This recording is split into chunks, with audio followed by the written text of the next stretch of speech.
Hola chicos, bueno, como les comenté en la clase pasada y la reunión que tuvimos el día de hoy en la mañana por Zoom, vamos a dar continuidad con nuestro temario. Y bueno, el día de hoy corresponde la clase número 17, en la cual vamos a abordar la modulación del movimiento voluntario, teniendo como fundamentos el tono muscular y las vías extrapiramidales. Esta sigue siendo parte de su unidad número 8, que forma parte de ganglios basales, cerebelo y movimiento, dando continuidad un poco a la parte del sistema motor, pero saliéndonos un poquito como de músculo, ¿vale? Entonces, bien, pues vamos a tener 3 objetivos de aprendizaje para esta clase, en los cuales me gustaría que se pudieran medir también en el examen próximo que vamos a tener. Y bueno, básicamente vamos a tratar de integrar los conceptos de los circuitos tálamo-corticales y cómo estos tienen eh, importancia o relevancia en la regulación del movimiento. También vamos a comprender el fundamento funcional que tiene la vía extrapiramidal y comprender pues propiamente el tono muscular como un estado basal del sistema motor, ¿ok? Pero bueno, ya saliéndonos de la unidad de funcional que es directamente del músculo efector, sino a nivel cortical.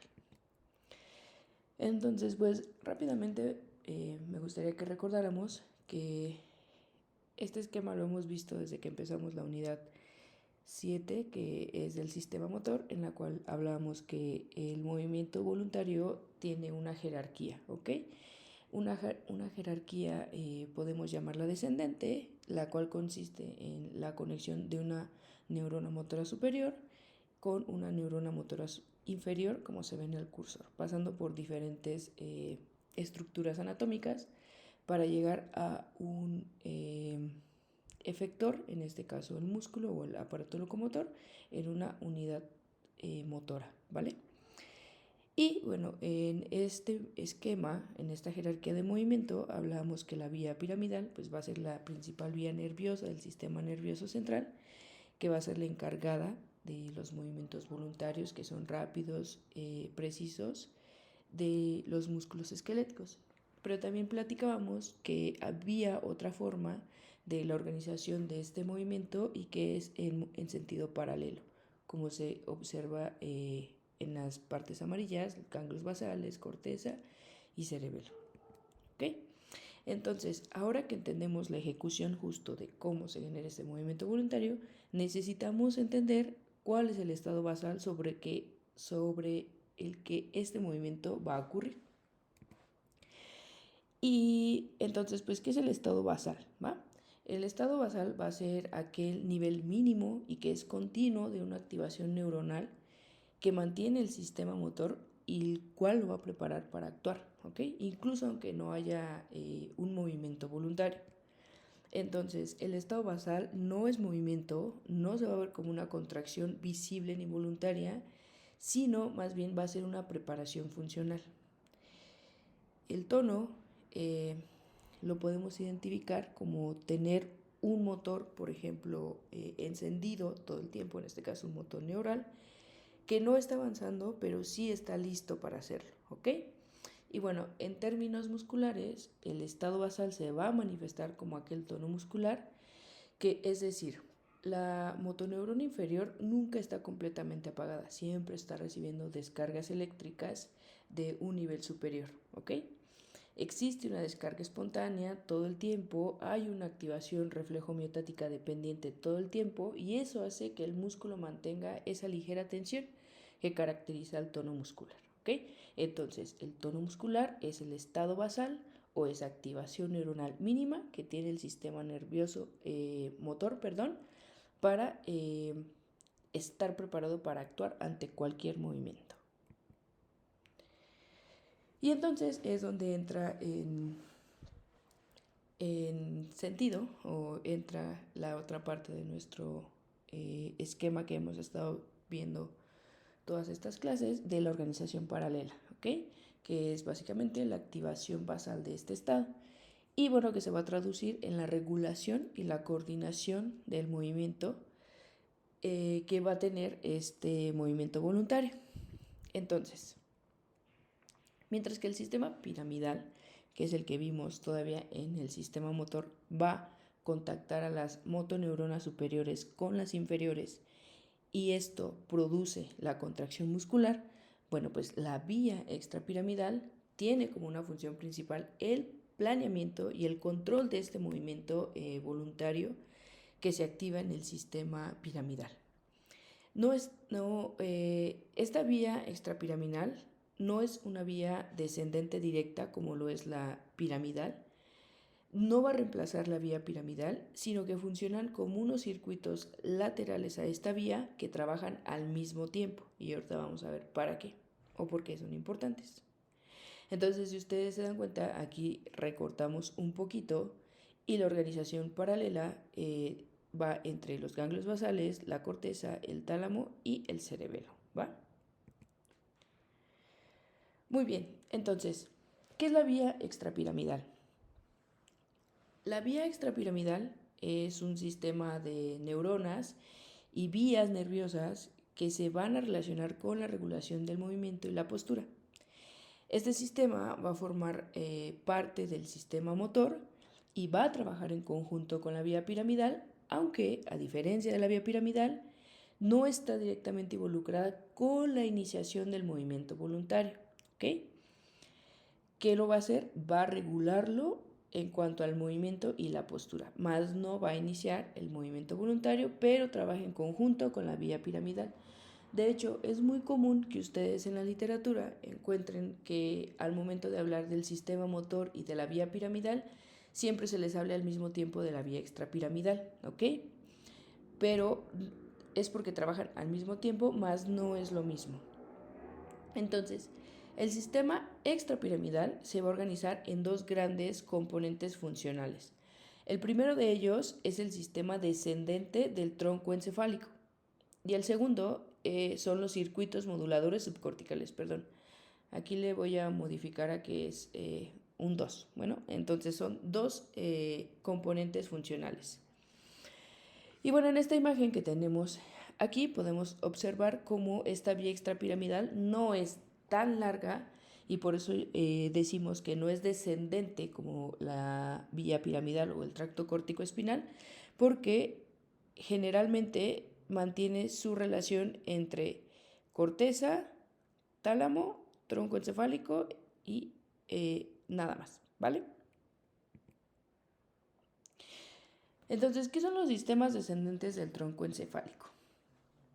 Estos sistemas son vías motoras extrapiramidales que se van a originar en los núcleos tanto del mesencéfalo, del puente o protuberancia y del bulbo, ¿va? Y descienden hacia la médula espinal para regular la postura, el equilibrio, el tono muscular y los movimientos que son automáticos. Va a estar compuesto por varios tractos descendentes.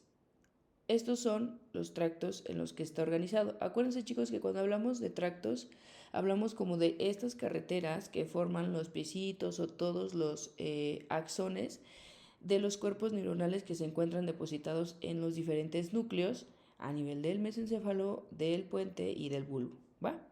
Entonces, tienen estos grandes como caminos o carreteras que cada uno pues obviamente va a llevar o va a descender, va a hacer que baje información de algún tipo. El primer tracto es el tracto retículo espinal y tiene un origen en la formación reticular. ¿Qué es la formación reticular? Por ejemplo, si nos vemos en esta imagen, pues van a ser una red de neuronas y núcleos que están interconectados en el tronco encefálico. Una forma de entender la formación reticular es como si tú, un ejemplo de personas que tienen el cabello largo es que cuando tú tienes el cabello suelto y te haces una coleta, juntas todas esas fibras o juntas todas esas fibras del cabello, te haces una coleta y entonces como que ya todas están como unidas en una parte. Así podemos ver la formación reticular. Es como esta unión de todas estas red de neuronas y núcleos que descienden en todo el tronco encefálico. O sea, de todo el tronco encefálico hablamos de mesencéfalo, de protuberancia y de bulbo, ¿ok? Tal cual como se observa en esta parte azul. Entonces, justo el tracto reticuloespinal tiene origen en toda esta formación reticular del tronco encefálico, aunque en realidad tiene dos orígenes importantes que van a dar origen a la división de este mismo tracto en dos. Tiene el origen de la protuberancia o pontino y el origen en el bulbo o medular. El tracto reticuloespinal medial, que tiene origen en la protuberancia, va a ser el encargado de facilitar el movimiento voluntario y el tono muscular, especialmente en los músculos extensores de los miembros superiores y del tronco, ¿ok? O sea, facilita el movimiento voluntario y el tono muscular, especialmente de los músculos extensores que tienen los miembros superiores y el tronco. Y el otro origen, que es en la parte del bulbo o medular, va a dar origen al tracto reticuloespinal lateral. Y este va a actuar principalmente inhibiendo la actividad de los músculos extensores del tronco y extremidades a la vez que facilita la flexión, ¿ok? Entonces, estos dos tractos funcionan, pues si se dan cuenta, uno hace facilitar el movimiento extensor y el otro, para que se facilite el movimiento de los músculos extensores, pues inhibe que pues a los músculos mismos extensores para que se facilite la flexión, ¿vale? Y entonces si lo viéramos de una forma gráfica, podríamos observar que el tracto reticuloespinal tiene dos orígenes, ¿cierto? En la formación reticular tanto de la protuberancia como del bulbo raquídeo. En estas imágenes vemos que la que la formación reticular en la protuberancia va a corresponder a esta sección naranja. Si vamos descendiendo cada vez más hacia caudal, vemos nuevamente la parte naranja, que es la formación reticular. Ya casi para dejar la protuberancia a volverse bulbo, se vuelve más extensa la formación reticular, y ya cuando estamos en el bulbo raquídeo, nuevamente tenemos la formación reticular, ya de otra forma, pero sigue siendo formación reticular, ¿va? Y entonces tenemos que la formación reticular o el origen de la formación reticular en la protuberancia va a crear el tracto reticuloespinal medial, y el origen en la formación reticular del bulbo raquídeo va a dar origen al tracto reticuloespinal lateral, ¿va? ¿Cuál es su trayecto? Van a descender ambos trayectos bilateralmente por la médula espinal, principalmente por la parte de los cordones anteriores, ¿sí? Entonces, desciende bilateral, ¿qué quiere decir? Que desciende aquí y desciende aquí por igual en los cordones anteriores. Y va a llegar a ser sinapsis con interneuronas modulares de cualquier segmento en el que se necesite hacer la sinapsis, desde cervicales, hasta lumbares o sacras, haciendo sinapsis con interneuronas medulares, que son motoneuronas alfa y gamma, que corresponden a neuronas motoras inferiores, ¿ok? Y pues, ¿cuál va a ser la función ya del tracto reticuloespinal como tal, independientemente de sus divisiones? Pues es que va a regular el tono muscular, va a controlar la postura y va a modular reflejos. Otro de los tractos es el tracto vestibuloespinal. Este tracto tiene origen en núcleos vestibulares del tronco encefálico y bueno, va a desempeñar un papel muy importante en el mantenimiento de la postura erguida, ¿ok? Al igual que el tracto reticuloespinal, el tracto vestibuloespinal tiene dos divisiones. El primero de ellos es el tracto vestibuloespinal lateral, el cual se va a originar en los núcleos vestibulares laterales o el núcleo deiter que está en la protuberancia, ¿ok? O en el puente. Este va a descender ipsilateralmente, o sea, del mismo lado, hasta llegar a las láminas 7 y 8 de Rexet, que están en la médula espinal, y en la cual contienen interneuronas y neuronas motoras alfa y gamma, que son, ustedes ya saben, neuronas motoras inferiores, que van a ser las responsables de inervar los músculos extensores que se oponen a la gravedad e inhibir los músculos flexores. Otra de su división es el tracto vestíbulo-espinal medial. Este se va a originar en los núcleos vestibulares mediales o el núcleo de Schwalbe a nivel del bulbo raquídeo. Va a descender bilateralmente y principalmente va a regular los músculos del cuello, permitiendo la estabilización de la cabeza y coordinando los movimientos cabeza-ojo. ¿Ok? Por eso es que este tracto recibe el nombre de vestíbulo espinal, porque llega directamente a núcleos vestibulares, tanto de la protuberancia como del bulbo raquídeo. Y nuevamente, si lo observamos de una forma gráfica, vemos que tiene origen en diferentes núcleos, tanto de la protuberancia como del bulbo raquídeo, ¿ok? Específicamente en la protuberancia, en el núcleo, perdón, le falta un acento, en el núcleo vestibular lateral, y en el bulbo raquídeo en el núcleo vestibular medial. Ambos que tengan dos orígenes genera la división en dos tractos, que es el mismo, pero se divide en lateral y medial. Y bueno, la forma en la que se va a ver su trayecto es que van a descender ipsilateralmente, aunque recuerden que el medial baja bilateral por toda la médula, otra vez desde cervicales hasta sacras. Hace sinapsis en láminas Rexed en 7 y en 8 específicamente, como se ve en esta imagen, donde existen neuronas motoras inferiores de músculos antigravitatorios. Y, por ejemplo, el trayecto, bueno, ya saben que lo hace bilateral, este es importante porque el medial solo va a llegar hasta segmentos cervicales, ¿ok? Porque acuérdense que tiene la función de los músculos del cuello. Este hace sinapsis con interneuronas cervicales de los músculos del cuello. Y bueno, ¿cuál es su función en general del tracto vestíbulo-espinal? Es que controla el tono muscular, la postura, el equilibrio y la estabilización de la cabeza ante movimientos, ¿vale? Entonces, por ejemplo, cuando nosotros ponemos nuestra cabeza de lado, pues este tracto vestíbulo-espinal, en acompañamiento con nuestro oído interno, permite que nosotros no perdamos el equilibrio, no caigamos, por ejemplo, de lado, no nos vayamos del lado de la silla o cuando estamos parados, al momento de nosotros inclinar nuestra cabeza hacia el lado, hacia atrás o hacia enfrente. El tercer tracto es el tracto rubroespinal. Este va a tener origen en el núcleo rojo a nivel del mesencéfalo. Inmediatamente a nivel del mesencéfalo va a decusar. Acuérdense que decusar es que cruza al lado opuesto sus fibras, cruza al lado opuesto sus fibras. Va a descender obviamente contralateralmente porque el lado izquierdo cruza al lado derecho y el lado derecho cruza al lado izquierdo, por eso es contralateralmente su trayecto, por los cordones laterales de la médula espinal, ¿okay? Que es esta porción verde. Hasta hacer sinapsis en las láminas de Rexed 5, 6 y 7, nuevamente con neuronas motoras inferiores, o alfa y gamma, de músculos flexores, principalmente en los segmentos cervicales. ¿Por qué? Porque la función de este tracto es que en acompañamiento con el tracto córtico-espinal controla los movimientos de la mano y los dedos, además de los músculos flexores, ¿ok?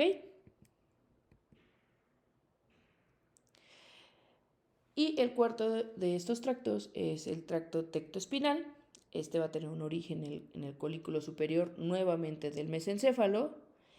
Inmediatamente, nuevamente va a decusar en el mesencéfalo y su trayecto es que desciende contralateralmente por la misma decusación por la sustancia gris periacueductal, ¿ok? Hasta únicamente la médula cervical.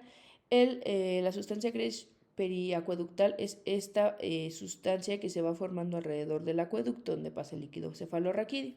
Y por esa formación de esta sustancia gris es por donde este tracto va a descender hasta hacer sinapsis con interneuronas de la médula espinal, que ustedes ya saben que si es una neurona a nivel de médula, es una neurona motora inferior.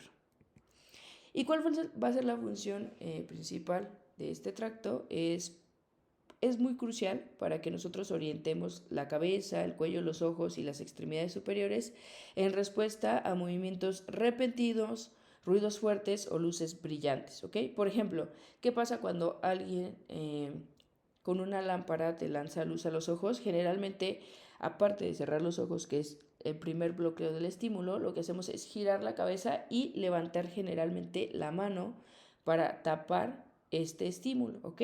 Entonces, este tracto permite esta orientación de cuello, cabeza y ojos y de extremidades para que podamos tener estas respuestas cuando nos lanzan, por ejemplo, ese estímulo de luz brillante. Entonces, si lo podemos resumir, los sistemas descendentes del tronco encefálico son principalmente estos tractos: retículo espinal, vestíbulo espinal, rubro espinal y tecto espinal, que van a influir directamente en la médula espinal. ¿Cómo es su influencia? Bueno, es que van a regular el tono muscular, la postura y los ajustes automáticos que tenemos, por ejemplo, el de levantar la mano y voltear la cabeza cuando hay un estímulo brilloso, que sostienen el movimiento voluntario. Pero hasta aquí no nos hemos explicado quién es el que decide qué movimiento debe ejecutarse y cuál debe de inhibirse para que podamos tener ese movimiento. Y aquí es donde entran el segundo componente de la vía extrapiramidal, que son los circuitos moduladores subcorticales. ¿Qué son los circuitos moduladores subcorticales? Bueno, pues son un conjunto de estructuras que van a ser cerebrales y que están profundos. Al ser profundos, pues están ubicados debajo, muy debajo de la corteza cerebral, tal cual como se observa en esta imagen. ¿Y qué van a hacer? Pues van a regular y coordinar el movimiento voluntario e involuntario. Van a mantener la postura, tono muscular, sin enviar órdenes directas al músculo como lo hace la vía piramidal. Por eso es que forman parte de la vía extrapiramidal. Y este conjunto de estructuras cerebrales profundas, pues son nada más y nada menos que los ganglios basales, ¿ok? Son los componentes fundamentales del sistema y van a trabajar en red para que se ajuste la información motora que viene de corteza. Rápidamente, si nosotros los volviéramos a repasar, es importante recordar que los ganglios basales no ejecutan el movimiento, solo lo van a regular, ¿ok? ¿Y cómo lo regulan? Bueno, pues tenemos que el núcleo caudado y el putamen van a formar el estriado. ¿Y qué es el estriado? Bueno, va a ser esta puerta por donde entra la orden motora al sistema de los ganglios basales, ¿ok? Quiero que entiendan que los ganglios basales no funcionan como botones aislados que, bueno, voy a activar el estriado, bueno, voy a activar el globo pálido. No, es una red conectada que al activar uno o, por ejemplo, al abrir la puerta, como en este caso es el estriado, se va a desencadenar un proceso a nivel de los sistemas de los ganglios basales que son cada uno de ellos, ¿ok? No es que trabajen de forma aislada, no, es un sistema. Dentro de ese sistema también tenemos al globo pálido, que está dividido en segmentos tanto interno, o sea, el globo pálido interno, y externo, el globo pálido externo. Y su función principal es que es el freno del sistema, ¿ok? Mediados principalmente por GABA, que ustedes ya saben que es un neurotransmisor. ¿Y cómo funciona? Bueno, si el freno se quita, se facilita el movimiento. Si el freno aumenta, se inhibe el movimiento. Y por quitar o aumentar nos referimos a que si hay mayor presencia o hay un aumento de GABA, se inhibe el movimiento. Y si el GABA deja de estar segregando sobre el globo pálido, pues bueno, se va a facilitar el movimiento. También tenemos la sustancia negra, que su función dentro de este sistema es que va a producir dopamina. Y bueno, una versión simple de que se esté produciendo dopamina a nivel de este sistema es que va a ayudar al ajuste del equilibrio entre facilitar y inhibir, ¿ok? Sin dopamina, el sistema va a perder un balance, ¿va? Entonces, la sustancia negra dentro de este gran sistema permite el equilibrio en este mismo. Tenemos también al núcleo subtalámico, que va a regular al cuerpo estriado, que ustedes ya saben, como lo vimos en la diapositiva anterior, es la unión del núcleo caudado y el putamen. Va a ayudar a que se aumente el freno cuando es necesario, ¿ok? Todos necesitamos un freno de mano. Hagan de cuenta que el núcleo subtalámico es ese freno de mano. Y es clave para que se eviten movimientos que son excesivos. Y está por acá. En esta imagen les enseñé. Es el núcleo caudado, el cuerpo, el putamen, y juntos forman el estriado, ¿ok? De este lado tenemos el globo pálido que está por aquí y está dividido en interno y externo. Y de este lado tenemos la sustancia negra y el núcleo subtalámico. Ahora, viene la pregunta del millón, que dice, ¿cómo funcionan los ganglios basales dentro del sistema extrapiramidal? Ya hablamos de que no son como estos botones que se activan, se encienden, se prenden, sino que en conjunto van a funcionar como un sistema. Entonces, ¿cómo funciona dentro ya de otro sistema que es el sistema extrapiramidal? Y bueno, tenemos que funcionan de la siguiente forma. Van a modular la activación que tiene la corteza cerebral desde la regulación de cuánto se activa el tálamo, ¿ok? Nuevamente, ¿cómo funcionan los circuitos moduladores subcorticales, en este caso los ganglios basales, dentro del sistema extrapiramidal o la vía extrapiramidal? Es que van a modular la activación de la corteza cerebral desde la regulación de cuánto se activa el tálamo. Y eso lo hacen mediante dos vías, la vía directa y la vía indirecta. ¿Cómo funciona la vía directa? Bueno, vamos a tener un punto de partida, que es la corteza quiere mover, ¿ok? El brazo, el pie, etc. ¿Qué va a pasar? Va a enviar una señal excitadora por medio de glutamato al cuerpo estriado o al núcleo caudado y al putamen, ¿va? Entonces, este estriado o este cuerpo estriado va a inhibir por medio de GABA al globo pálido interno. Así, ¿va? Lo inhibe. Al inhibirlo, el globo pálido deja de inhibir al tálamo, ¿ok? Porque lo deja de estar inhibiendo. Y al inhibir al tálamo, se va a enviar una señal excitadora por medio de glutamato y va a activarse la corteza. ¿Ok? Entonces, tal cual como lo dice su nombre, esta vía es bastante directa. Corteza quiere moverse, excita al estriado por medio de glutamato. Al excitarse el estriado, se inhibe el globo pálido interno, que deja de inhibir al tálamo, y ese dejar de inhibir se traduce como que se envía una señal excitadora que activa la corteza. ¿Va? La vía indirecta, por tanto, va a ocurrir de la siguiente forma. Tenemos nuevamente el mismo punto de partida. Se quiere mover una pierna, un brazo, etc. ¿Qué va a pasar en esta vía indirecta? Se va a enviar una señal excitadora nuevamente en forma de glutamato al estriado, tal cual como se ven en las flechitas, ¿no?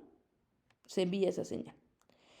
¿Qué va a hacer el estriado? Bueno, ahora por medio de GABA va a inhibir, pero ahora al globo pálido externo. Directamente aquí, ¿no? Y al inhibir el globo pálido externo, este va a dejar de inhibir al núcleo subtalámico, aquí. Pap, pap. ¿Qué pasa cuando se deja de inhibir al núcleo subtalámico? Se va a activar. Y esa activación se va a traducir en activar por medio del glutamato a su compañerito, que es el núcleo pálido interno. Aquí. Y como el núcleo pálido interno es el principal inhibidor del tálamo, pues su respuesta al activarse es que va a inhibir aún más por medio de GABA al tálamo. ¿Va? Y entonces esa respuesta se manda nuevamente a la corteza como un bucle. ¿Cuál es el resultado entonces de estas dos vías? La vía directa, al inhibir al inhibidor del tálamo, que es el globo pálido interno, va a haber un aumento en la activación cortical que se va a traducir en que se facilite el movimiento deseado. En este caso, por ejemplo, si yo quiero flexionar mi brazo, pues es que al inhibir el tálamo se me facilite pues flexionar el brazo. Y la vía indirecta es que va a haber más freno, va a haber una menor activación cortical porque se está activando aún más al globo pálido interno y eso va a hacer que se supriman movimientos no deseados en el mismo movimiento que se quería realizar. Por ejemplo, en la flexión de brazo. No es que trabajen las vías separadas, sino que al momento de yo querer mover algo, ambas vías van a trabajar en forma organizada y al mismo tiempo. ¿Por qué? Porque la vía directa permite que verdaderamente mueva el segmento que quiero mover y la vía indirecta hace que otros movimientos competidores no entren al juego, ¿vale? Entonces, si integramos la vía piramidal y la vía extrapiramidal, tendríamos algo como esto. La corteza motora se va a activar para mover algún segmento. Esa activación va a entrar al estriado, que es la entrada justo de este sistema de ganglios. En los ganglios va a ocurrir este balance por medio de sus dos vías. La directa va a facilitarnos el programa elegido del segmento que queremos mover y la indirecta va a inhibir programas competidores, ¿ok? El balance de los ganglios basales se trata de eso, de la inhibición y la facilitación, todo el tiempo.